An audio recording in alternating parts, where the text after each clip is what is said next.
మహాగణపతిం మనసా స్మరామి మహాగణపతిం మనసా స్మరామి. TR creations family అందరికీ నా హృదయపూర్వక ధన్యవాదాలు.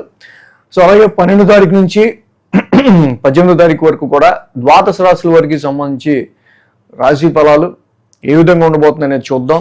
జూలై మాసంలో 12వ తారీఖు నుంచి 18వ తారీఖు వరకు కూడా. సో ఈ మాసం మెయిన్గా మనం చూస్తే కనుక గ్రహాల యొక్క ట్రాన్సిట్ ఎలా, ఈ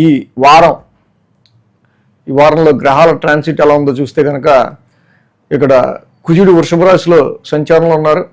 అలాగే రవి బుధులు మిథునంలో, బుధుడు రెట్రగ్రేషన్ వక్ర స్థితిలో ఉన్నారు. ఇక గురువు గారు ఉచ్చ స్థితిలో కర్కాటక రాశిలో కంటిన్యూ అవుతున్నారు. ఇక శుక్రుడు సింహరాశిలోను, కేతువు సింహరాశిలో సంచారంలో ఉన్నారు. రాహు కూడా కుంభరాశిలో, ఇక శని మీనరాశిలో. మొత్తంగా ఈ విధంగా గ్రహాల యొక్క సంచారం మనకు కనిపిస్తుంది. చంద్రుని యొక్క గమనం కూడా మనం చూస్తే కనుక ఇక్కడ వృషభం, మిథునం, కర్కాటకం, సింహం ఈ 4 రాశుల మీదుగా చంద్రుని యొక్క గమనం కూడా, గోచారం కూడా మనకు కనిపిస్తూ ఉంది. సో ఈ విధమైన గ్రహాల గోచారం ఆధారంగా, చంద్రుని యొక్క గమనం ఆధారంగా ద్వాదశ రాశులకి ఈ యొక్క వారం ఎలా ఉండబోతుంది ఏంటి అనేది ఇప్పుడు చూద్దాం. ధనురాశికి సంబంధించి చూద్దాం. ధనుసు రాశి వారికి చూస్తే కనుక వీరికి తృతీయంలో రాహు, షష్టమంలో కుజుడు, అలాగే భాగ్యంలో శుక్రుడు, మొత్తంగా 3 గ్రహాల యొక్క అనుకూలత ధనురాశి వారికి కనిపిస్తూ ఉంది. దీనిలో పరాక్రమ స్థానంలో రాహు యొక్క సంచారం చాలా కాలం, సంవత్సరం నుంచి సంవత్సర కాలం పైగా చాలా వరకు కూడా రాహు లాంటి ఒక గ్రహం ఇక్కడ కమ్యూనికేషన్ వైజ్గా కానీ, చక్కగా మీరు పెట్టే ఎఫర్ట్స్లో కానీ, రైటింగ్ సైడ్ కానీ, సెల్ఫ్ స్కిల్స్ సైడ్ కానీ వర్క్ చేసే వాళ్ళకి సో మీకు ఒక మంచి ధైర్యాన్ని ఇస్తాడు. వాటిల్లో ఇంకొంచెం షార్ట్ కట్స్ నేర్చుకుని మీరు ముందుకు వెళ్ళే విధంగా చాలా పాఠాలు నేర్పిస్తాడు. అలాగే ఈ తృతీయ స్థానం ఒక పాపస్థానం, అలాంటి పాపస్థానంలో రాహు లాంటి గ్రహం ఉండడం చాలా మంచిది. సో వితౌట్ వెరీ లెస్ ఎఫర్ట్తోనే మీరు ఎక్కువ గెయిన్ని సాధించడానికి మార్గాలు కూడా రాహు ఇస్తాడు. షష్టమంలో కుజుడి యొక్క సంచారం, ఇక్కడ Mars is the fighter planet, 6th house is fightings కాబట్టి కుజుడు అక్కడ ఉండాలి, అక్కడ ఉన్నాడు. సో డెఫినెట్గా ఈ సమయంలో అయ్యే all fights, all problems, all ఇష్యూస్ని definitely you will defeat and overcome. మీరు ఓవర్కమ్ అయ్యే ఆస్కారాలు ఉన్నాయి. అలాగే శుక్రుడు భాగ్యస్థానం సంచారం, ఈ రాశి వాళ్ళకి సంబంధించి ఆల్రెడీ కేతు ఉన్నారు. సో భాగ్యస్థానంలో కేతు యొక్క సంచారం అక్కడ ఉండటం వెరీ స్పిరిచువల్ జనస్తుంది. మంచి స్పిరిచువల్ పరంగా చాలా డీప్ లెవెల్లో మీరు వెళ్ళేటట్టు చేస్తుంది. సో కేతు యొక్క సంచారం ఇక్కడ ఈ 9th హౌస్లో చాలా బాగా ఉపయోగపడుతుంది. At the same time but భాగ్యస్థానంలో కేతు సమ్ అన్ఫోకస్డ్గా ఉంటారు.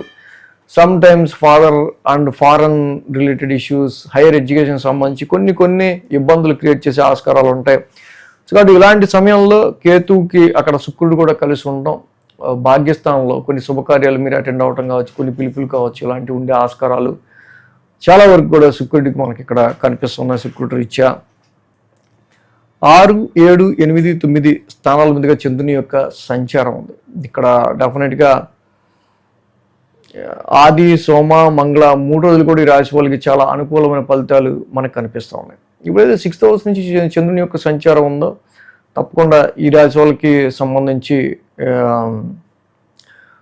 కుజుడు కూడా 6th హౌస్లో ఉండడం, ఇక్కడ ఇదే 6th హౌస్లో చంద్రుడు కూడా యోగిస్తాడు. సో కాబట్టి వారం ప్రారంభం ఏ టాస్క్లో మీకు మెయిన్ ప్రాబ్లమ్స్ ఉన్నాయో, ఆటంకాలు ఉన్నాయో, అవరోధాలు ఉన్నాయో వాటిని తప్పకుండా ఈ చంద్రబలంతో, కుజబలంతో కూడా మీరు చాలా ముందుకెళ్ళే ఆస్కారాలు ఉన్నాయి. అలాగే సోమ, మంగళవారాల్లో ఇక్కడ కొంత వర్క్ రిలేటెడ్ స్ట్రెస్, కొంచెం మెయిన్గా ఏంటంటే రవి బుధులు లాంటి గ్రహాలు 7th హౌస్లో న్యాచురల్ ట్రాన్సిట్లు యోగించిన కారణంగా సో మ్యారిటల్ లైఫ్లో అన్యోన్యత కొంచెం తక్కువ ఉండడం, ప్రొఫెషన్ లైఫ్కి సంబంధించి కొంచెం హెక్టిక్ స్ట్రెస్, వర్క్ ఫోర్స్ మెయిన్గా ఉండటం, వర్క్ లోడ్ ఇలాంటిది మనకు ఎక్కువ కనిపిస్తూ ఉంది. సో అలాగే ఇక్కడ సమ్ టైమ్స్ ఒక కమ్యూనికేషన్ లేని కొన్ని ప్రయాణాలు కూడా సోమ, మంగళవారాల్లో చేసే ఆస్కారాలు ఉన్నాయి. బుధ, గురువారాలు చూస్తే 8వ స్థానంలో చంద్రుని యొక్క సంచారం, అది చంద్రుడి ఓన్ హౌస్, రాష్ట్రాధిపతి గురుడే అక్కడ వచ్చిన్నారు ఉచ్చ స్థితిలో. సో కంపల్సరీగా ఇక్కడ ఎప్పుడైతే 8వ స్థానంలో గురువు గారి యొక్క సంచారం జరుగుతుందో, అన్నిసార్లు 8వ స్థానం అనేది బ్యాడ్ అని ఏం కాదు. ఇక్కడ కొంతవరకు కూడా అది 8th హౌస్ ఉచ్చ స్థితి అవటం, ఇన్హెరిటెన్స్కి సంబంధించి వారసత్వ ఆస్తులు, అదర్ సోర్సెస్ ఆఫ్ ఇన్కమ్కి సంబంధించిన విషయాల్లో డీలింగ్స్ ఏమైనా నడుస్తుంటే దానిలో మంచి పాజిటివ్ రిజల్ట్స్ అనేది గురుడు చూపించే ఆస్కారాలు ఉన్నాయి. సమ్టైమ్ హెల్త్ పరంగా కొంచెం జాగ్రత్త తీసుకోవాల్సిన అవసరం కూడా కనిపిస్తూ ఉంది. అలాగే శుక్ర శనివారాల్లో వారాంతం చూస్తే భాగ్యస్థానంలో చంద్రుని యొక్క సంచారం. ఈ రాశి వాళ్ళకి ఆల్రెడీ కేతు ఉన్నారు, శుక్రుడు ఉన్నారు. సో ఉంటే కొన్ని లాంగ్ జర్నీస్ కావచ్చు, సమ్ స్ట్రెయిన్ అండ్ స్ట్రెస్ కూడా వారాంతానికి మనకి సూచిస్తూ ఉంది ఇక్కడ. సో అది ఈ రాశికి మెయిన్ మనం చూస్తే గురువు గారి యొక్క అష్టమ స్థాన సంచారం ఉచ్చస్థితిలో ఉన్న కేజింపావు శనగలోకి ఎల్లో క్లాత్ గురువారం పూట దానం ఇచ్చుకుని దత్తాత్రేయుడి ఆరాధన చేసుకోవటం, గురు నవగ్రహ శాంతి మంత్రం చదువుకోవడం చాలా మంచిది. విష్ణు సహస్రనామం పారాయణం ద్వారా వ్యాపారాన్ని అభివృద్ధి చేయొచ్చు, మ్యారిటల్ లైఫ్లో వచ్చే ఇష్యూస్ని కూడా తగ్గించుకోవచ్చు. కాబట్టి ఈ నవగ్రహ శాంతి మంత్రాలన్నీ మనం డిస్క్రిప్షన్లో ఇస్తాం, కావాల్సి వస్తే మీరు చూసి చక్కగా చదువుకోవచ్చు. ఈ వీడియో కనుక మీకు నచ్చినట్లయితే లైక్ చేయండి, షేర్ చేయండి. మరిన్ని అప్డేట్స్ కోసం సబ్స్క్రైబ్ చేయడం మాత్రం మర్చిపోకండి.